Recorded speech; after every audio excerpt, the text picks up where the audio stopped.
My key motivator throughout everything that I do has always been my mum. My mum came to Australia with just $10 in her pocket. Mm, She tells me this story about how she couldn't even afford a carton of eggs.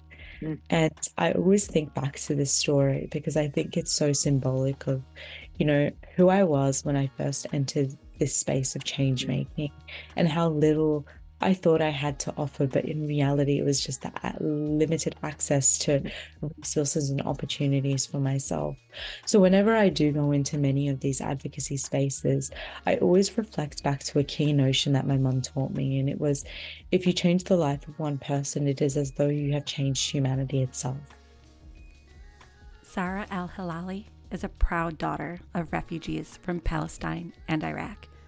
Growing up knowing her parents' story, Zahra made it her mission as a lawyer, journalist, and activist to ensure that the voices of refugee youth are being heard to build peace.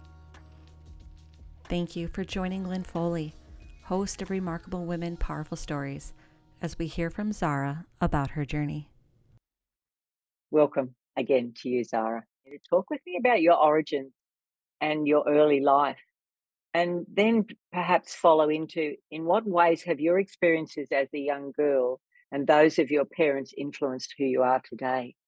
It's a really great question, Lynn. And I used to be so embarrassed of my heritage, and I find in particular, for many people from refugee and immigrant backgrounds.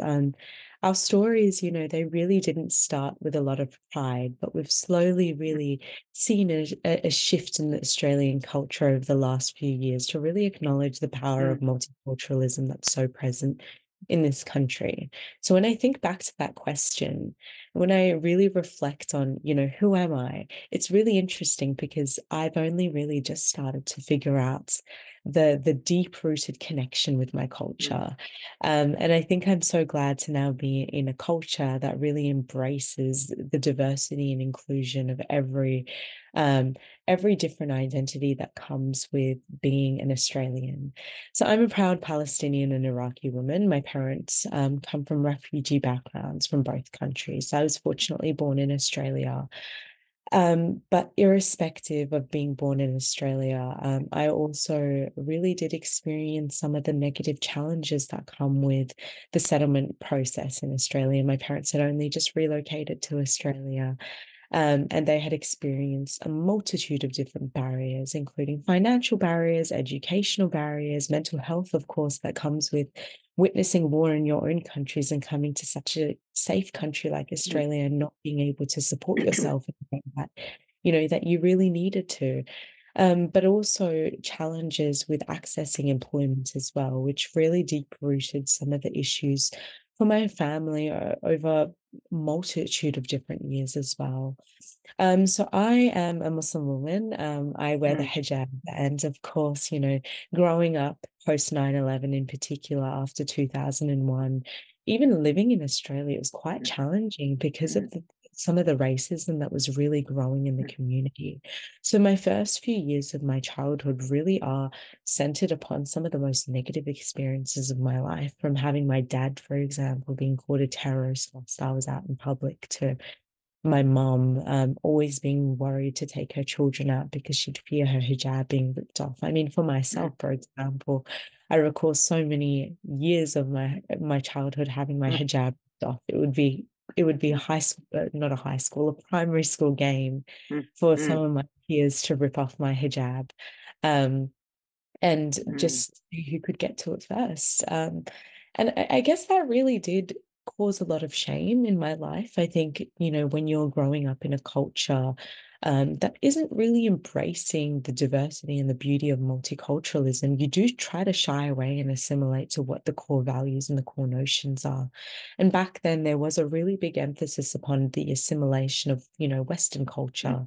So for me, my first few years of my childhood weren't the most amazing, but I will say that as we progress in this story, listeners, don't you worry. I do think that I've really slowly started to work within a space that recognizes particularly the beauty of diversity within this country and how to flourish whilst holding your identity and holding your values so close to your heart as well. So, with some of those experiences that you experienced early on, post 9/11, and with the background of both of your parents, can you talk to me just a little bit more about your family structure? I have a sense that you have a number of siblings, Zahra, and your place in family also has influenced who you are today. So for my family, I grew up as one of 8 children. And, whenever I tell anyone that, the first question that I always get is, hold on a minute, if your parents were struggling, to really seek employment or to really grow financially within this country, how does that make any sense? Because a child is so expensive to have. But I think it's really important to recognize that for many refugees and immigrants who do come to this country, you're starting with no community. And for my cultures in particular, community is so profound. It's the backbone of who we are. It's the backbone of our values. It's the backbone of how we give back to society. So for my parents in particular, coming to this country and realizing, you had to establish a very slow and steady relationship with your next door neighbors. It was so foreign for them. So I guess my parents were really seeking that community. And I think in having children, now I see it. I so see it. I wake up every morning and I'm so grateful to have all of my siblings who are so close to my age because they are the closest community that I have. They recognize some of the challenges that I go through, know who I am. I feel the safest around them as we do with our family because that's innately who we grew up with. But ultimately, growing up in such a large family has really allowed me to find that community that I was searching for as a young girl as well. And I know my parents in particular, irrespective of some of the barriers that they had experienced, such as language barriers and, barriers to employment, I know every single time that they had fallen over after a challenge that had knocked them down, the one thing that they were so happy to have is a community to fall back on, and that was their children. Because, of course, this isn't a lonely journey for you anymore. They cannot even imagine, spending years in a refugee camp. My father, for example, he spent years sleeping on concrete floor, and I tell the story a lot. His bed frame was actually just a few plastic bottles filled with sand.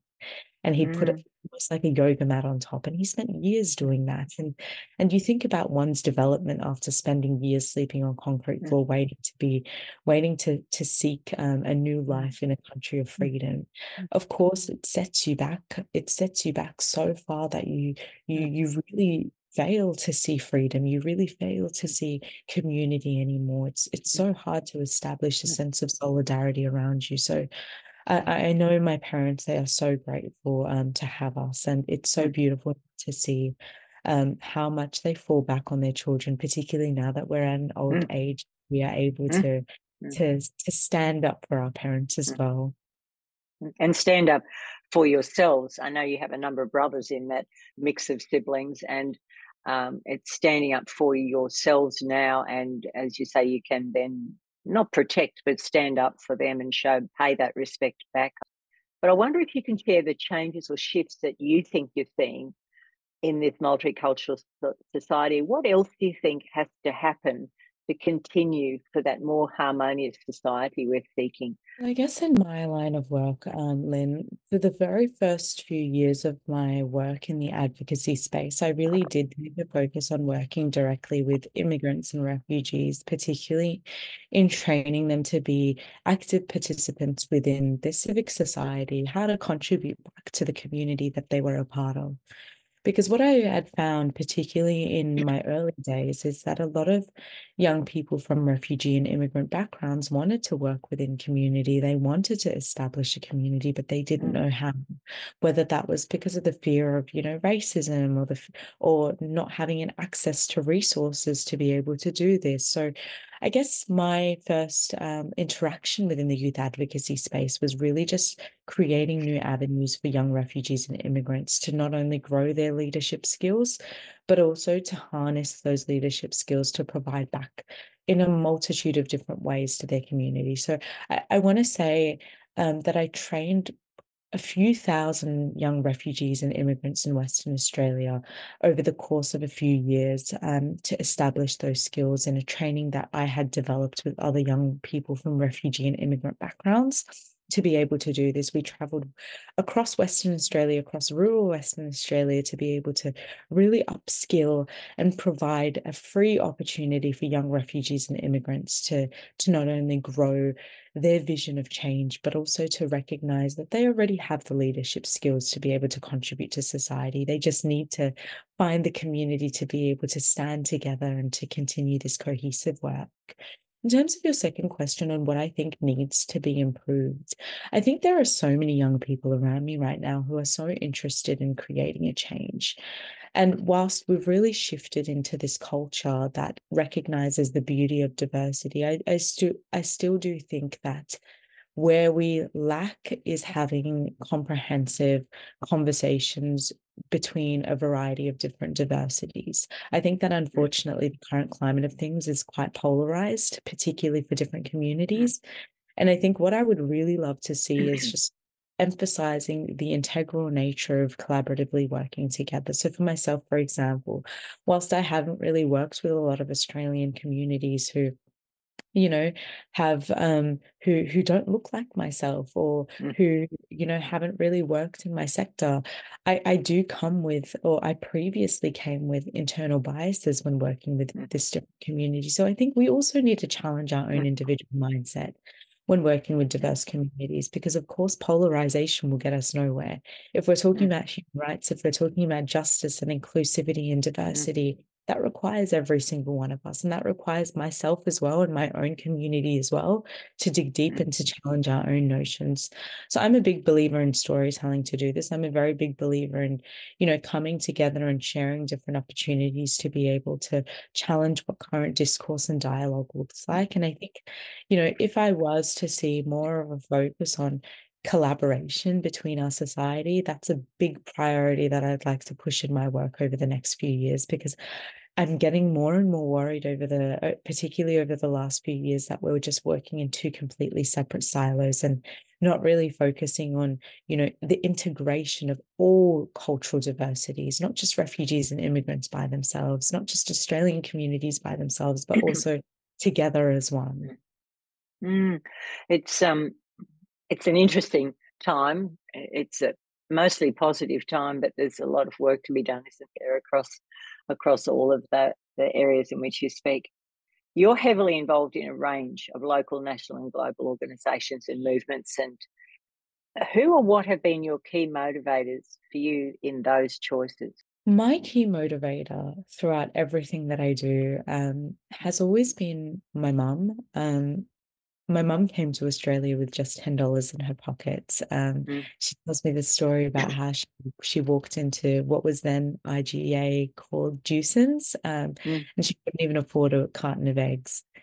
And I always think back to this story because I think it's so symbolic of, who I was when I first entered this space of change making, and how little I thought I had to offer, but in reality, it was just that limited access to resources and opportunities for myself. So whenever I do go into many of these advocacy spaces, I always reflect back to a key notion that my mum taught me. And it was, if you change the life of one person, it is as though you have changed humanity itself.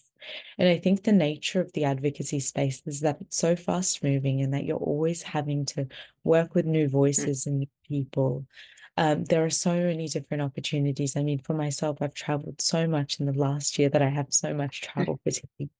But I always forget to really reflect on the people that I'm meeting, and how even one conversation can really change your outlook on life. And I know for myself, I can think back to so many different key conversations that have changed my outlook on life. I can think back to so many people who, I would have never thought would be my key motivators in life, that have changed my perspective. So I think it's all about, coming in fresh with this mindset that it's okay to learn from people that, you thought you traditionally wouldn't learn from. It's okay to really just step back and listen. So I always try to harness these values in whoever I speak to. And I always, recognize that in particular, my humanity changes every time I speak to people. Mm, It's not just me, changing humanity mm, itself. It's not just me changing the mind of one person. mm, I know every time I speak to someone who shares similar challenges in my own story of, mm, discrimination, of barriers to employment, barriers to mental health, barriers to education. mm, I grow my own story and my humanity shifts mm, again because I am then reminded that mm, this is a trajectory that we must all be a part of to be able to see humanity for all. So as much as I try to harness my own mum's mention and my own mother's message, I have mm, also slowly started to see that my own story and my own motivators are growing very rapidly in this space as well. So it started with my mm, mum, Lynn, but I think for mm, now, it's almost every woman that you speak to. And I mm, always refer mm. back to this one quote that once you start to recognize how resilient and bold and striking the women are around you, your life honestly becomes so much easier to recognize that you are also such a facet that is shaped by women who took challenges before you, Mm. so you could be here right now, present, creating change. It's a lovely perspective that you've shared there, Zara. And what I'm reminded of is, as I am in a different age group to you and have moving in a different part of my life, um, that learning from others and changing perspective is happening at speed for me. So I think differently from when I was 30 or 40, where, often you're deep in the middle of whatever you're doing when you're 30 or 40. But now that perspective is shifting on a daily, often hourly basis. And it is with that, the repartee we have with other women, the way in which we engage with other women. And that, I would say, changing the world one person at a time. And sometimes that's me. I'm the one who's changing. So it's interesting that you speak of that in the same way. And I remember when we first met back in November across when the Duke of Edinburgh, Prince Edward, was in Sydney around the Duke of Edinburgh International Award. And we were there, we were doing advocacy, but we were recognising the effect of those awards for young people in our own country and beyond. And my perspective shifted after meeting you. So we all have a different perspective as a result, don't we? Where do you think or feel that you can most use the power of your voice to impact change? Right now, if you had to pick one space where you think you impact change the most, what might it be? My voice is probably most needed in my community because I still recognize that in my own community, my own, refugee immigrant community, and I should probably backtrack a bit. I live in one of the most diverse multicultural suburbs in Western Australia. Um, and it is largely a refugee immigrant population. Um, and when I think back to this specific community, as much as we have made so much progress, there are still so many underlying issues that are occurring within the community that we don't talk about, whether that's domestic violence, whether that's sexual assault, whether that's, for example, um, forced marriage, child marriage as well. These are issues that are ongoing and they are issues that we continue to refuse to speak about because of the fear of safety, because of the fear of, disappointing our community as well. So as much as, I do come with quite a powerful voice sometimes in other communities that I'm a part of or in other spaces of work that I'm a part of, in this specific cultural community that I'm a part of, it's had to be a very slow and sensitive race to be able to Mm, challenge norms because sometimes you do have to recenter your safety at the core of your priority list as well. And mm, I know in particular, challenging female female family domestic violence apologies is an issue that you can't really just come face front at because you mm, know that there are so many of your sisters that are susceptible to being harmed in this community as well. So right now, what I'm currently doing in my own diverse communities, I run a lot of interfaith and a lot of intercultural circles to be able to speak about some of the issues that are ongoing, just to really recognize and just to really have a room for opportunity for my sisters to come together and to share some of their challenges as well. These are all very private circles, so they're never publicized online. They're usually just word of mouth as well, because we try to make them, as safe as possible and Yep. as ad hoc as possible as well. But really, it has just been such a slow journey because, of course, there is so much nuance when you think about family, domestic violence, child marriage, female genital mutilation, sexual assault. That is an ongoing issue within our community.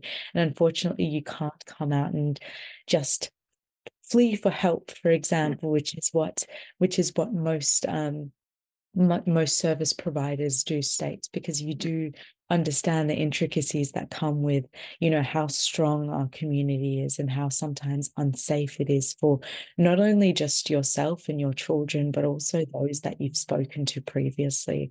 So, yeah, I'm slowly working as well with religious scholars as well to try and push out the message within mosques, but also with different cultural leaders within the community to take a more serious approach, particularly in their influence with whom they are able to speak to, in really challenging what some of these conversations look like as well. So what I think you're raising here, and forgive me if I've got it incorrectly, we're talking about grassroots work in communities to change generations of the way in which behaviour occurs, particularly when we're talking about a gender, something so gender specific as domestic violence and family violence. So that change at that societal and family and grassroots level is what I think is so much needed. It's an interesting discussion we could have for many hours about where the change has got to happen. But like you've said, I think so much of it is where you're working. It's with people in a safe environment to try and support those who are suffering from domestic violence, and then to get change in young people as well. Yeah. Do you know what, Lynn? You are so right when you say this is such a generational issue, because this has backdated, so many generations. I speak to so many of my sisters in community, and they have said to me that, what do you mean that domestic violence doesn't exist? So a lot of them are very, the gender roles within our community in particular have really, really emphasized why family and domestic violence can sometimes really innately be connected to our gender as well. So I totally agree with exactly what you've just said. It is. It feels gender specific from where I sit after many years of living and trying to understand and work through where the advocacy has to come from. So then we stretch that into what you said a moment ago about advocacy and the place that you have the power of a voice as a younger woman from your community and cultural background, and the voice I have and the impact of that.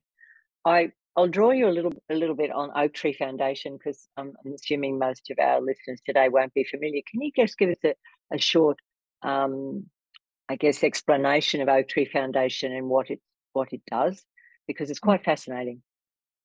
Yeah, so the Oaktree Foundation is Australia's only youth-led international development organisation. And essentially what that means is that we work across the Asia-Pacific region to support youth-led organisations that are both registered and unregistered to be able to work to challenge some of the issues that are ongoing within their communities. So how we do this is by three specific ways. The first way is by capacity building and capacity sharing. So we provide resources for young people from the Asia Pacific region to be able to grow their skills in campaigning and to be able to continue and further their work.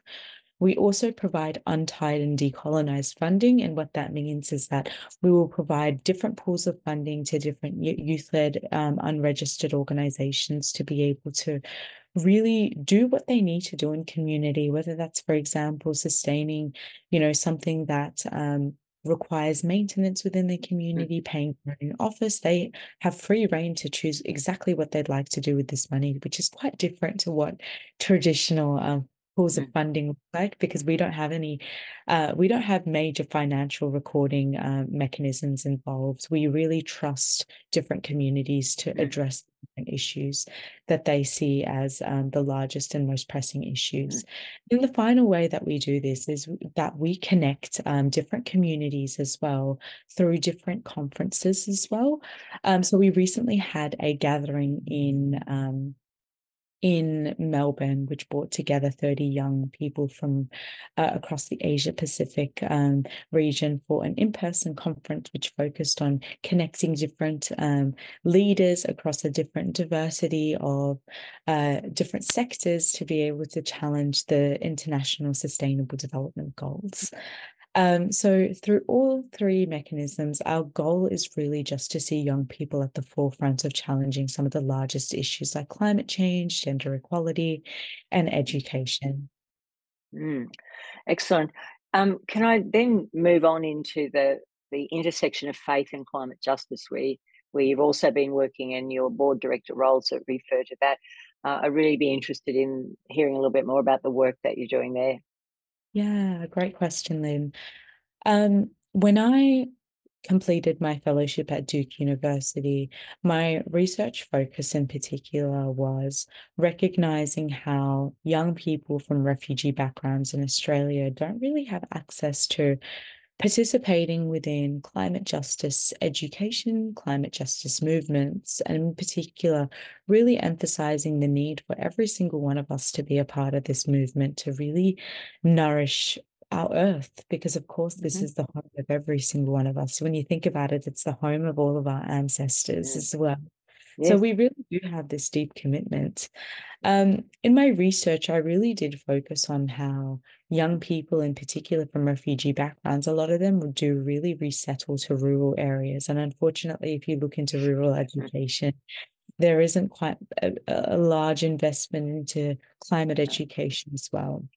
So as part of my research, I acquired a grant from Lottery West to be able to run different seminars and workshops and training days for young people, particularly from refugee backgrounds and from religious backgrounds. And we did find the largest turnout was Muslims and Christians, as well as a few other religions as well. But our largest demographic was Muslims and Christians. And we had gone into different communities and we had run different workshops and training sessions, both across metropolitan Australia, but also a few on the outskirts of regional Western Australia, to be able to recognise how our faith is deeply connected to, driving climate justice as well. And it was quite interesting because upon speaking to some of the sisters who were involved, a lot of them really were very quickly able to pull up some different scripture in our religious texts, which highlights how important it is to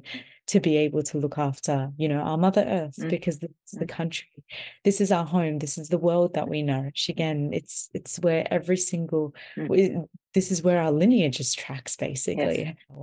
Yes. So these are some of the few key activities that we had focused on, but it was largely just a storytelling session as well for attendees to focus on their own stories and how they can connect advocacy to their own stories. Because again, just like you and I, Lynn, we're believers in utilizing our story to be able to change the world. And it's conversations like these that really start to get your mind thinking about, okay, what can I do next? How can I contribute to this space? Many women, most women I speak to from anywhere in the world, are concerned about the path to gender equality and how the progress seems to have slowed, stopped, or in some aspects retreated, and not just since COVID, but particularly it seems to have escalated since COVID. What do you believe must happen to increase the pace of success to ensure women have an equal and strong voice in society and in government? One of the largest challenges that women have continue to express is that we are so tired of talking. We are so tired of sharing our stories.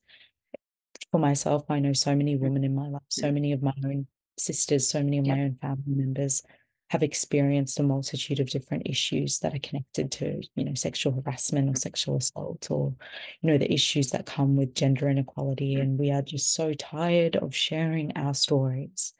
We can continue to say, listen to us, but it's clearly a very big issue when you have provided a lot of different recommendations from survivors of or from from survivors of the different challenges that come with gender inequality, but we're not being heard enough. I do think fundamentally there does need to be a cultural shift in this country, because we're not really seeing enough allies. We're not really seeing enough people taking our voices seriously as to what that cultural shift will look like.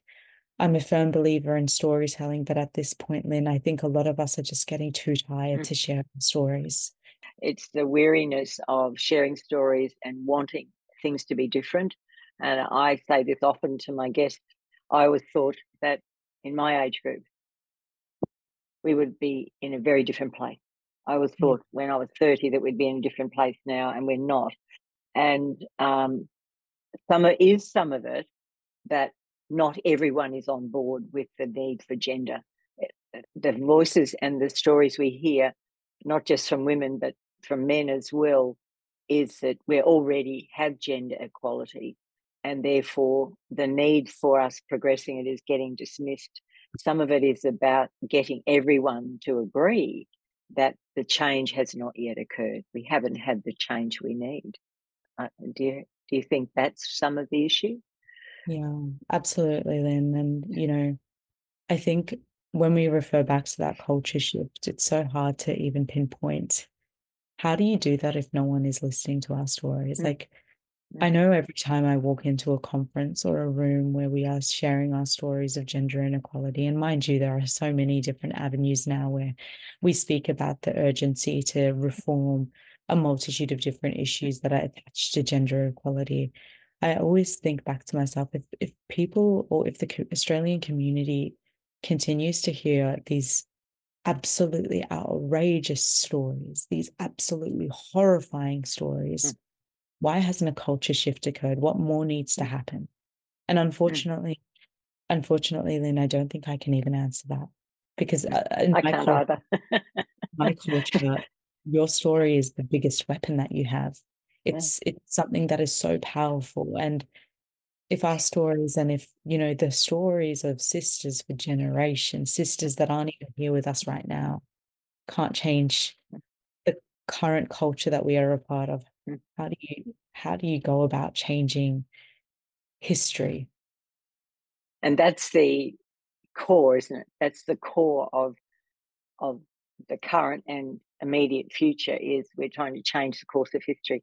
And that, if we let it be so at this time of the day, it feels rather overwhelming to try and change that. And the one person at a time, while that's what most of us can do, it's using the voice powerfully.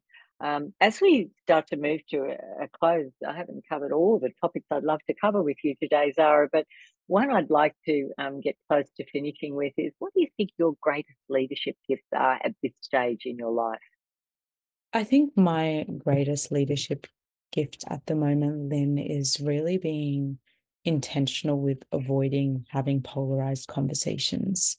I used to be such a young and angry advocate, where I would refuse to talk to anyone on the other side who didn't share the same perspective as me. I was so fiery. I used to say, absolutely not. I'm not accommodating any conversation that is not on the right side of history. But, as I've grown older, I really realized polarization and polarizing our views is so one of the largest challenges that comes with this cultural shift that we were talking about, Lynn, because reality is that we all need to be a part of the same movement to have a cultural shift. So now I think I come with a lot of empathy and kindness, especially in really listening to the other side per se, and challenging what that looks like as well, and really recognizing that I still stand firm with my values, and I'm still able to really resonate and reflect, some of the cultural shift that I would like to see in this community without being fearful of having some of these strong and pressing conversations. I think, without having different perspective building and without having a space or an avenue where a diversity of different values and opinions are at the table, we'll never see a cultural shift, Lynn. So I really try to come with a lot of empathy and a lot of discussions. And I always try to come with kindness, because I think, if you strip back all of our identities beyond, what I'm wearing right now, my hijab, or our skin colors or our faith, what you find is that a lot of people connect with kindness. A lot of people connect with, listening. A lot of people connect with being heard. So I try to make sure that these are some values that I bring wherever I choose to go. And I know it's not the most popular value, particularly in the advocacy space, where a lot of my generation is so fired up and ready to scream at different decision makers. But I've learned that, peace and democracy cannot be reached unless we're all a part of that table and we're all a part of that discussion. So, you think it takes more courage and boldness to actually do the listening and actually take on board, not necessarily agree with, but take on board the multitude of views of others? You think that's a more courageous thing? I think so. I think there is so much courage in whatever an advocate chooses to show up in, but I do think, I myself, I know I've experienced a lot of, I guess, skepticism from different people in the advocacy space whenever I do choose to have conversations with people who might not necessarily believe in the core values that I do. But again, that cultural shift will take so long if we do not have these conversations. So I find that there is a lot of courage, not only within, actually showing up, but also within really challenging my own mindset as well, because I know every time, so not every time, but I know sometimes when I'm in some of these difficult conversations, I do question, why am I here, or why am I doing this? So it's also a mental game as well. And it's what an amazing conversation we've had this morning. We've roamed through so many different topics, and particularly your story, Zahra. I wonder what your closing thoughts are for those watching or listening to us today. Yeah. I guess my closing thoughts, Lynn, are really just attached to recognizing that this is such a difficult time for everyone worldwide. But I do find that if we continue to show up in kindness, if we continue to show up to really emphasize the radical thoughts of collaboration and care for each other, because again, in this world that we're currently living in, we don't really learn to look after, collaborate and care with each other. That is the way where we are all successfully able to move forward. I find the advocacy space in particular is one where we really forget to look after ourselves. And in a time like this, where we are seeing so many different violations of human rights, we're seeing so many of our sisters killed every day across the world. It is so important to not only grow community, grow care, but to also show up in kindness for yourself, for your community, and for our future sisters. I hope that I will continue to show up with the value of kindness, because I believe that is the way that we connect with humans, and that is the way that we are able to really recognize that we must all be a part of this narrative to successfully be a visionary for change that recognizes every single voice as valuable, every single voice as sacred, and every single voice as part of this movement for humanity. Thank you so much, Zahra. I've had the absolute pleasure getting to know you over the last few months. And thank you for your time, for your generosity with Zonta International in doing and being our guest on this amazing series about remarkable women and powerful stories. I wish you all the success in the world with your advocacy and the work that you're doing, and across Australia and internationally. And as you go through your life as an advocate, I'm sure we'll hear more and more and more from you about the difference that you and the people around you can make. Thank you so much, Lynn. It was honestly my pleasure, and I'm so glad that I now have you a part of my own story, and you as part of my own reason why I choose to change humanity with kindness as well.